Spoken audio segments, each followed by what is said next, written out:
Coming up next on the Bell Howard Show, China invaded my little micronation. That's right, my oil rig was boarded by 2 crew members from a Chinese naval vessel, and things got a little dicey. Plus, the World Happiness Index just ranked the happiest micronations in the world, and we made the list, but we're not happy with the ranking. Plus, the king of dips. Get ready, because this one has the tangy sweetness of liberty. Welcome to Freedom Island. You're listening to The Bell Howard Show. And now, here's your host, Bell Howard.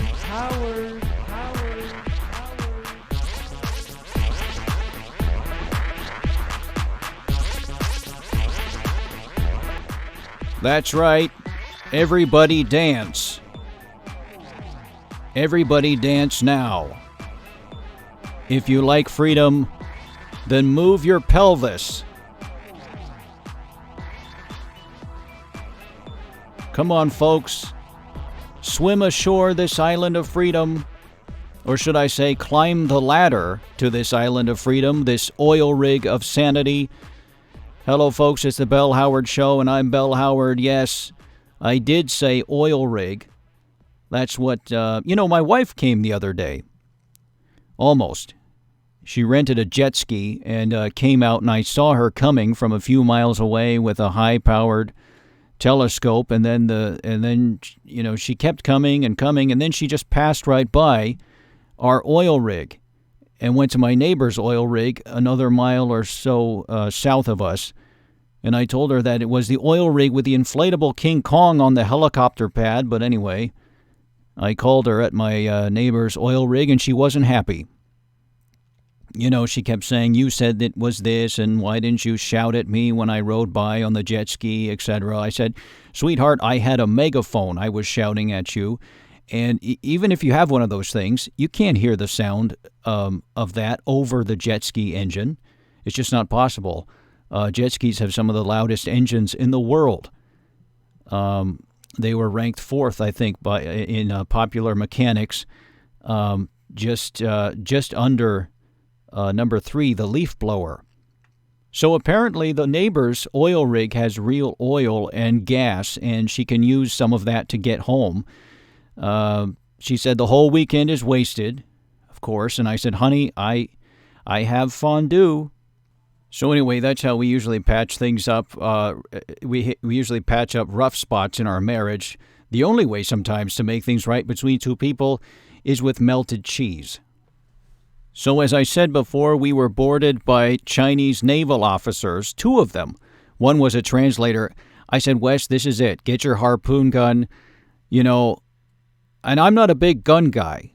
I get it, Second Amendment, but I've never felt comfortable holding a gun ever since a kid in my neighborhood went hunting with his dog and he came back without the dog.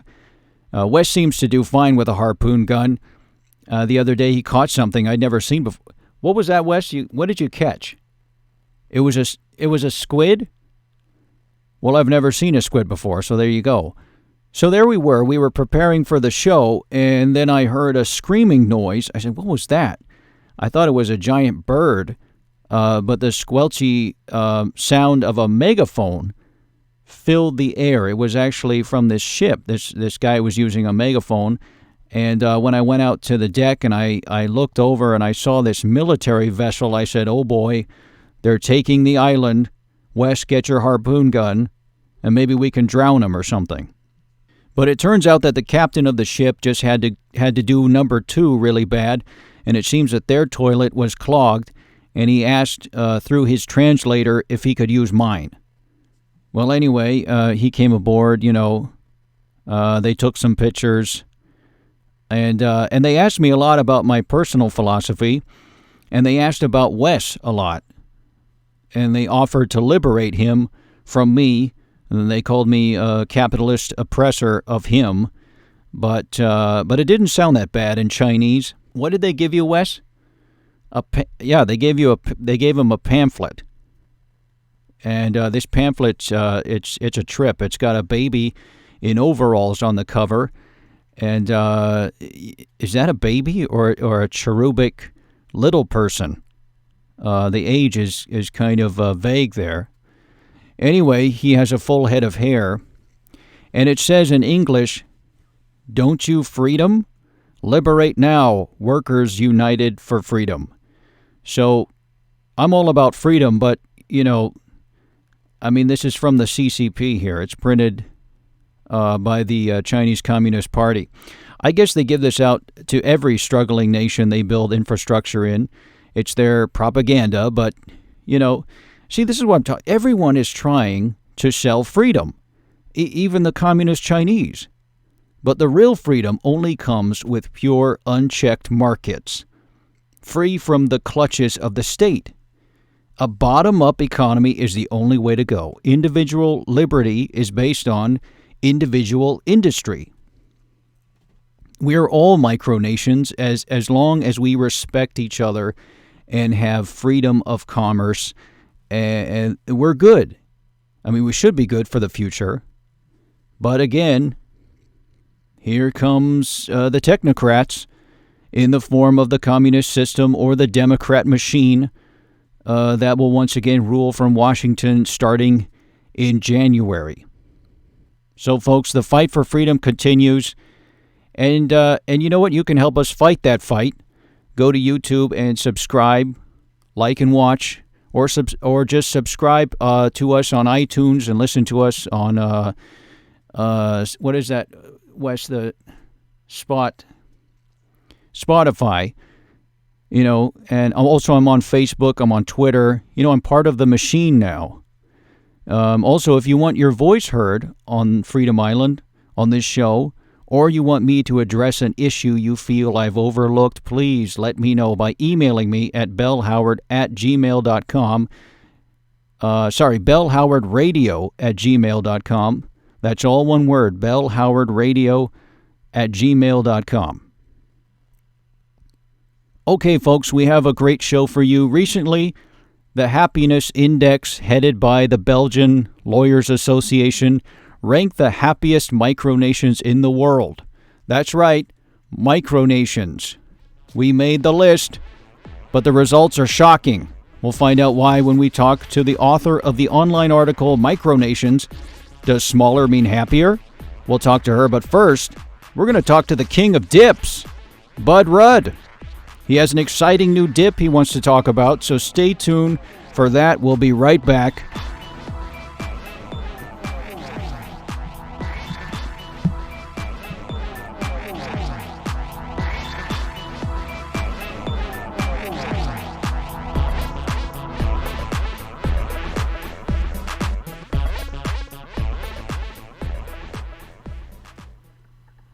All right, let's go to the phones now. We're going to talk to Bud Rudd, the king of dips. Bud, good to have you on the Bell Howard Show. How are you today? Doing my best, Bell. Doing my best. Just making dips. We got some exciting dips coming out. We got Mega Mesquite Barbecue Paradise, and we got tapioca mustard. Well, those sound exciting. I'm a big dip fan. And I just love to dip. What's your favorite thing to dip? Dip my fingers in the dip. Just put my fingers in there, and I just come out with a lot, and I love to suck on my fingers. That's not very appetizing. Let's talk about your dips more closely here.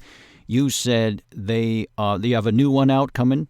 What we do here is we do something very special. We took guava, guacamole, and we call it guava guac.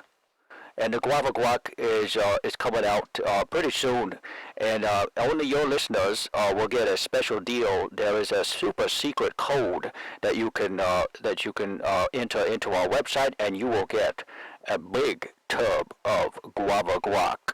Wow, well, I'm excited, and of course, I'm going to use that code probably first. But yeah, that's a new one for our listeners. It's a super secret code. I'm not going to give it out right now, but you can email me at bellhowardradio@gmail.com and find out. And the first 5 people that email me, I will email you the super secret code. You will get the guava guac first before it hits the shelves next month. Is that right, Bud? That is correct, Bill. That is correct. That is the promotion. I want those five lucky people to get a hold of my guava guac and just squeeze it out, let it run all over your face. Get into the corners, get it good into the corners of your mouth, and Bud, why don't you talk about, excuse me, Bud, why don't you talk about more about food and what kind of, like, chicken fingers or what on, bacon. God, I'd love to dip some bacon into that guava guac. I mean, those are two things you don't really imagine usually together, right? oh, Bill, it's a match made in heaven. I mean, the guava guac is absolutely delicious and succulent, no matter what you put it on. I mean, it doesn't matter. Heck, I dip my toes in there. I suck my toes like a baby. But that's again, I would chicken strips, steak strips, beef jerky, for gosh sakes. You know what? The classic dip I always think about. It was called mango cheese. Do you remember? You still have the mango cheese, right? Oh, absolutely. That is one of our best sellers, the mango cheese. You just slather that on just about anything. Uh, I put it on a chair. I lick the back of a car seat for a child. I put it on the back of that on the headrest, and I just licked it off. And then I put it on the front bumper, and sat in the parking lot for a while. And you recently got out of rehab. Is that right? Is that right, Bud? Congratulations. Technically, I'm still in rehab, and they're still looking for me. I'm kind of on the run now, going from city to city, but I still got my website, and I want you to check out all of my dips. You like barbecue? You like mesquite? All of the dips are available on my website. Really, you're on the run now.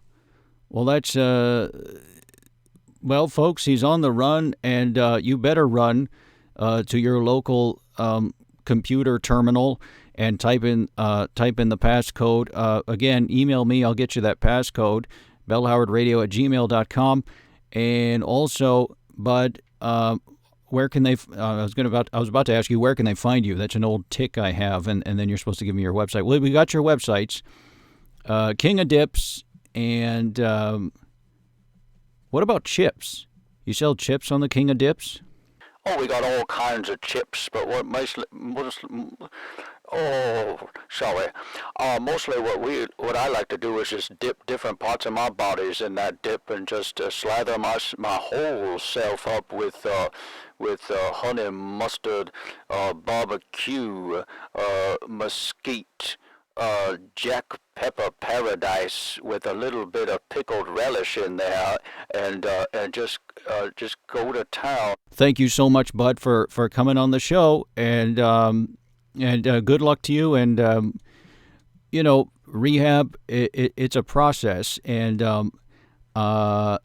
it takes some time, and you should really consider giving it a try. Just going through the whole thing. Oh yeah, Bill, I know all about that. I gotta run. See ya. Thank you. Thanks, Bud.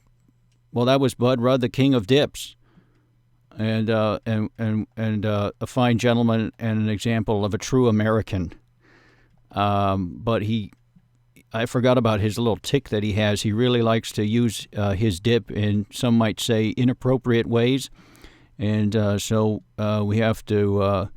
Everyone has their ticks. I mean, that's just the way it is. Wes likes to use his smartphone in the John, and that's to each his own. But at the same time, we got to think about what's best for ourselves and not do anything that's too self-destructive. So I thank you for his. Thanks, Bud, again for your time. And remember, email me. Get that code. The guac. What is it called? Guava guac. Sounds exciting.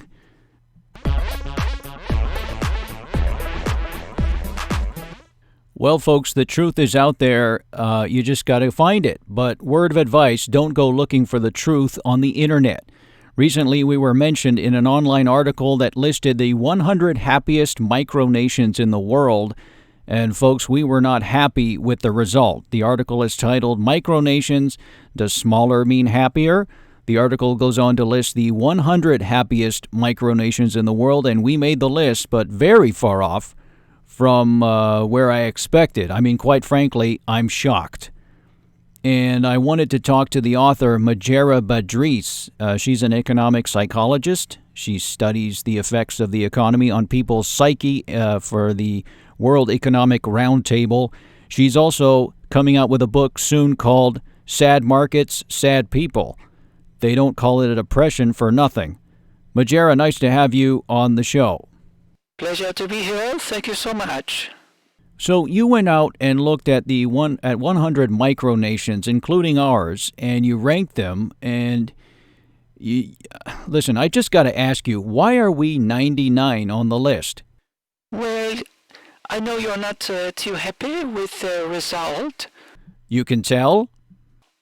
Yes, it comes from my training at the Belgian Technical Institute of Happiness, but basically I look at three criteria. One is space to population ratio. There is a physical dimension on which you scored high. I mean, you only have a population of 2, so it seems to be not so cramped on the oil rig, but then I also look at socioeconomic problems. For example, wealth inequality. There is a very big gap between rich and poor on your oil rig. Oh, is there? How do you know this? Someone from your country answered an anonymous survey. Well, it wasn't my cat. Thanks, Wes. A big gap, huh? Look, I pay Wes, and I started this business, and basically he gets free room and board here. Well, we also look at human rights, and it seems there are a lack of those as well. Hold on a second. Human rights? What are you talking about? Wes, what human rights are being infringed? On the comment section of the survey, this individual said that he wasn't allowed to use the bathroom after 10, and that if he awakens in the middle of the night having to pass water, he goes off the side of the oil rig, and that it poses a significant risk to his person, his or her person. His person. Wes, did that Chinese propaganda get to you? Listen, I'm much older than Wes, and I go quite frequently at night, and I don't want to be the one piddling off the edge of an oil rig. I mean, if you deny... What about my rights? If you deny me that, aren't you discriminating against the elderly? I'm just going by what the survey says and the data we collected. Spoken like a true technocrat. Okay... Excuse me? No, listen, I'm sorry, but I can't believe... Wes, it's because of you we're ranked so low. A2 Brute. I'm sorry, I didn't mean to bring about a civil war in your micronation. No, listen, I'm sorry. I should cool my jets here. Okay, let's talk about the other people on the list. The other micronations on the list, I should say. The only other micronation we ranked higher than was, let's see here, Garbagia. Is that how you say it? Well, how do they live? Well, oh yes, Garbagia is basically an island of garbage, and it's on fire constantly. Great. So the only other micronation we beat out was a dumpster fire. That is correct. And what about the other side of the list? Let's go to the top. At the top of the list, it doesn't sound like a nice place. It's called Skull Island. Number 1 is Skull Island. Skull Island was founded by the world's most famous TikToker.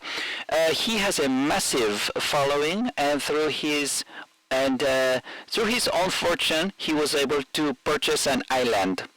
Well, what does he have that I don't? Well, basically, he has a massive online presence and lots of real friends, and they all share the wealth equally. So a 13-year-old communist won the list. Big surprise. This shows you the priority of the policymakers today, youth and redistribution of wealth. Mr. Howard, if you are insinuating some grand communist plot, I'm afraid we have entered conspiracy theory territory, and I won't be a part of this. Look, I don't even know what TikTok is. I guess it's an app that helps autistic kids tell time. Right, Wes? But here's the thing. Innovation comes from inequality. I mean, that's just a fact of life. And inequality, what you see as inequality, is actually a fluid mobility, so that the pauper today may become the guy from Monopoly tomorrow. See, wealth gaps mean that the system is fluid. You understand? But this thinking is flawed, but too extreme of wealth gap produces social strife and the mass damage of the collective psyche. So you are heading into dangerous territory. Your oil rig of sanity, as you call it, is actually sane on the surface, but it hides a psychic rift that the capitalist class of your micronation must address, or the rift will grow and you will one day wake up in the ocean because you have been overthrown literally into the Pacific Ocean. Is that a threat? Wes, what else did you write in the comments section of the survey? Look, all right, fair enough. Wes, we can talk about raises later. What if he gets a raise and comments favorably next time? Will that boost our ranking? It is possible. At least get us past Derek Land, number 98, right? I mean, that micronation is just a guy living in a tree in Nova Scotia. Yes, it's possible. Liberté, equality, fraternité, these are really the only criteria here. Majera, you seem like a great gal, and listen, we got off on the wrong foot there. I shouldn't be so obsessed with lists in the first place. I mean, maybe I'm overreacting, but you know what? Hey, do you like dip? I'm sorry? Dip. A sauce that you dip meat or bread in, for example, guacamole or salsa or feta with apricot and pine nuts. Oh, you're making me hungry. Well, I happen to know the king of dips.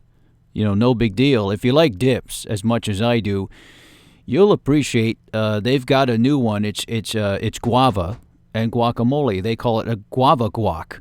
How does that sound? Oh, that sounds how you Americans say, amazing.